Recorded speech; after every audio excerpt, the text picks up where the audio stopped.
There's a quite number of footages featuring special forces dropping their empty Kalashnikov rifle mags on the ground while reloading.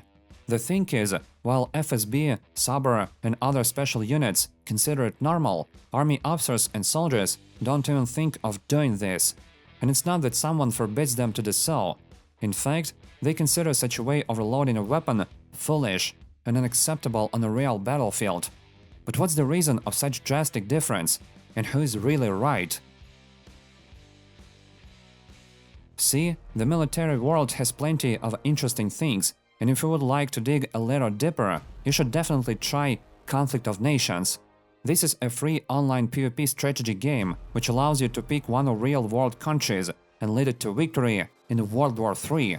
More than 100 units, from paratroopers and attack helicopters to nuclear weapons. Get ready for really big battles, where you'll have to use all your strategical skills, as battles can last for weeks. The game is cross-platform, so you can use one account both on PC and mobile devices. Follow the link in description to get an exclusive gift, 13,000 gold and 1 month of premium subscription for free. The offer lasts only for 30 days, so don't lose time.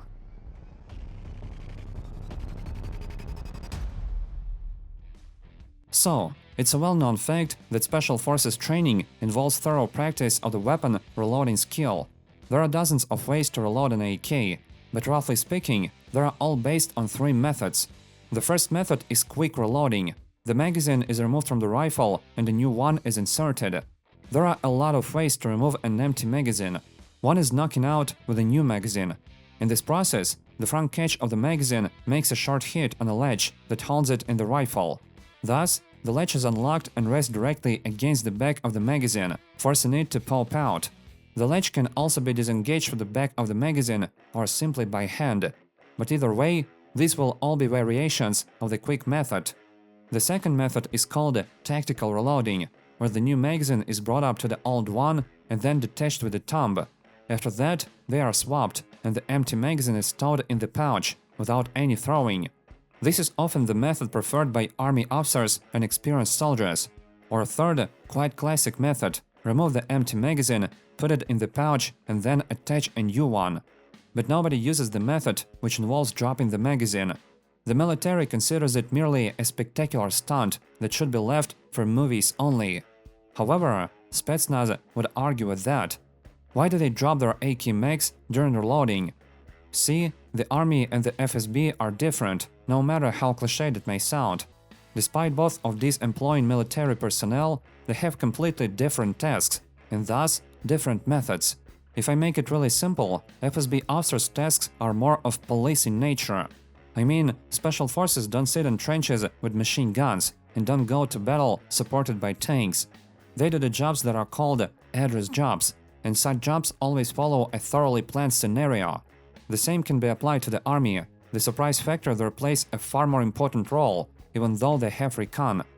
It may seem that 2 or 3 Special Forces teams just go into a house where the suspect is hiding. The truth is, simple people tend not to notice a lot of details. For instance, that the perimeter is isolated, and by a number of layers at that, with police officers, ambulances, and tons of armored vehicles, starting with Falcata's armored vehicles, finishing with armored Urals, Kamazes, and BTRs. That means there's a whole team standing behind a group of officers and providing them with literally everything. For this exact reason, a Spetsnaz officer may drop their AK magazine during reloading, knowing that there is a truck full of these mags just minutes away. The second reason of dropping magazines is necessity.